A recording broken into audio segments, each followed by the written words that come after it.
So, I finished this video a couple of days ago. I intended to put it up on the Friday as a preview for the Bledisloe Cup game, thinking that'd be perfect. And then I had a number of things happen that really I don't need to go into, but they were sort of nightmares that meant I couldn't get it up on the Friday.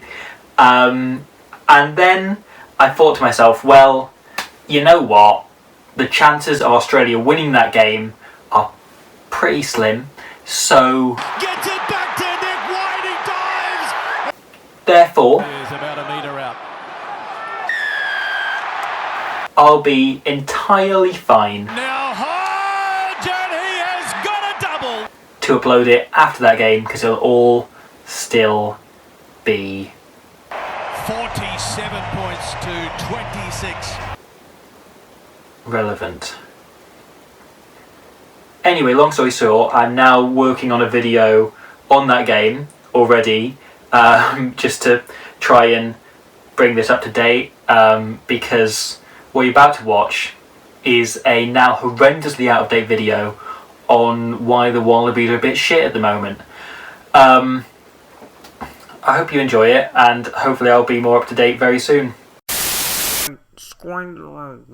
Glitzhound Aussie filmman Baz Luhrmann once said that Australia has more of nothing than anywhere else on Earth. And whilst that might sound like he was just checking their trophy cabinet for Bledisloe Cups, Luhrmann's words work not only as an indictment of their geography and culture, but a warm reflection of their rugby traditions. Because, from a sporting standpoint, Australia has produced more from nothing than anywhere else in rugby. Rugby union is anywhere from the 3rd to 8th most popular sport in Australia, depending on the time of year and state of the scoreboard, and yet the Wallabies World Cup record is only bettered by their weird-ass Goth cousins from across the Tasman. However, recent results have been somewhat less shimmering. Last year, Australia won just 4 from 13 games, their worst of the professional era. This has made the Wallabies possibly the first Australians to ever have a crisis of confidence. And whilst history tells us that nothing gets Australia back on track like a World Cup or a game against Wales, even with both of those lined up for September, it's hard to imagine the green and gold winning 2019's gold. So, are Australia actually in as big trouble as this sounds? How did it happen in the first place?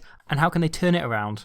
And make this another World Cup to remember full of nights the nation almost entirely forgot. After finishing 4th in the first ever Rugby World Cup after Wales scoring a sneaky late winner that they'd be repaying in karma for the next 32 years, Australia went 3 better in 1991, riding Campasi's running lines all the way to their first title. That Aussie team was glorious to watch, and very much the template for what Wallabies rugby should be. It's engaging, exciting, extravagant, innovative, original, entertaining, positive, attacking rugby, but done with the kind of, well, she's only with him because she hasn't met me confidence that makes every neutral hate them anyway. Australia then repeated the trick in 1999, with John Eales proving that nobody's perfect, as they became the first team to win 2 titles. 4 years later, they beat New Zealand in the semis and came very close to beating them to a 3rd World Cup as well, but for some drop goal by some Wilkinson lad in extra time. It was England again in 2007, after this late miss by the world's first fully computer-generated human, Sterling Mortlock, saw them slip up, but they got their revenge in 2015, playing an England team desperate to live up to those weird O2 adverts where a creepy cartoon Chris Robshaw abducts young girls just a week after that team had lost to Wales. 2 tries, 3 conversions and 4 penalties by Bernard Foley saw them pull away all before Matt Giteau decided to score this sealer just, for a laugh.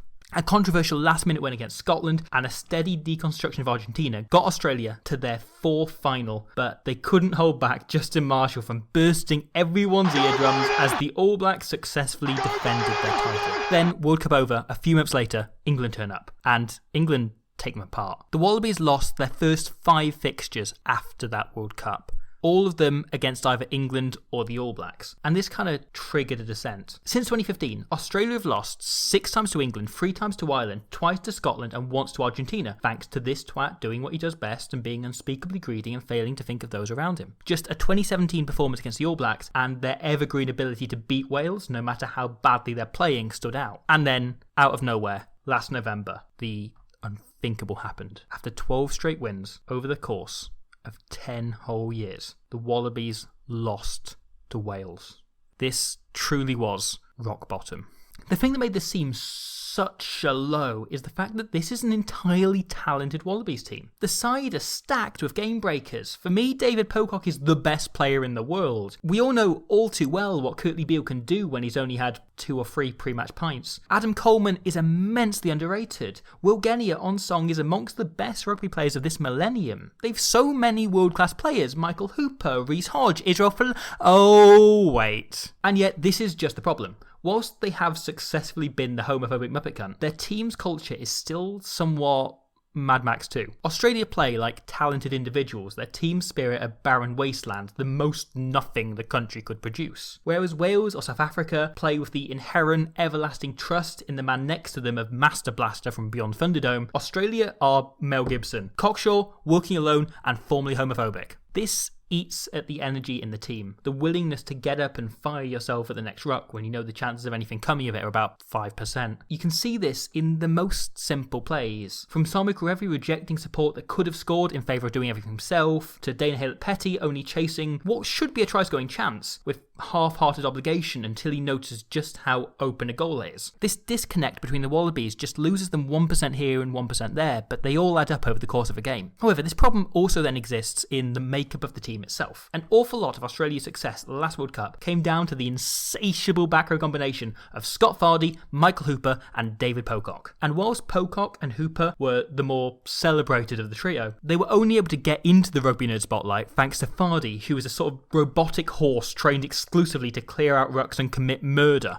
Fardy does the grimy, nasty stuff that nobody else likes to do. He smashes rucks, he takes the ball in when there's no chance of going forward, he makes the tackles that never make the highlights reel, and this allowed Michael Hooper to gallop out on the wing like a pony on a sugar high, and David Pocock to pick his moments to identify which rucks to target, where to chase the turnover, and where to stand off and just let Fardy be a shithouse. This meant it felt like Pocock was stealing or slowing ball every single phase, when in fact he was just doing it on the key ones, the ones where it really mattered or he sniffed a steal, because he didn't need to be at every breakdown. Fardy could do it for him. However, since Fardy ran off to go and win everything with Leinster, the impact Pocock and Hooper can have on a game has been somewhat tempered. Whilst they're both still brilliant, they're just limited by a need to overwork. Think of it like this: good rugbying is like trying to make a house look nice. However, whilst his job should be trying to get the furniture in order, hanging the right prints, painting the walls the right colours, David Pocock of late has been forced to do the day-to-day. Without Fardy there to scrub the lime scale and clean the underside of the toilet seat, Pocock is needing to give up his crucial interior decorating time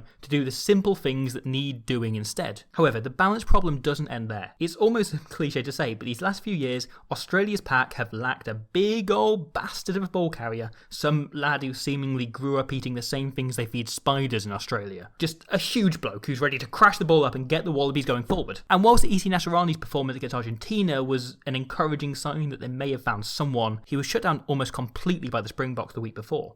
However, this imbalance becomes doubly impactful when you consider the Wallabies' wider attacking game at the moment. Australia play far flatter on attack than almost any other international side. Whilst most teams nowadays attack from deeper to buy time on the ball before the also popular rush defence gets up in their face, Australia stand flat near the gain line. So much of the Aussie attack is about isolating defenders, forcing them to make a decision on what to do when they have several options in front of them. Over the last few years, we've seen them do that off first phase, we've seen them do that off turnover, we've seen them do that in the last play in tries I'll never, ever be able to forget. And this flat structure they've recently adopted is about trying to do that, but from general play, to pick off individual defenders that make up that blitz. However, an attack like this is hard work. The Wallabies created 4 clear-cut chances against South Africa and took 2 of them. This itself is kind of a problem, but let's look at the opportunities themselves. All 4 required a fancy offload of some variety, and 3 of them also took 5 or more passes to get the ball into space. Simply put, Australia make things hard for themselves. The flat attack can be extremely effective if your team is already going forward, if you're forcing the defence to shuffle each time you take the ball in, but if the defence is on top,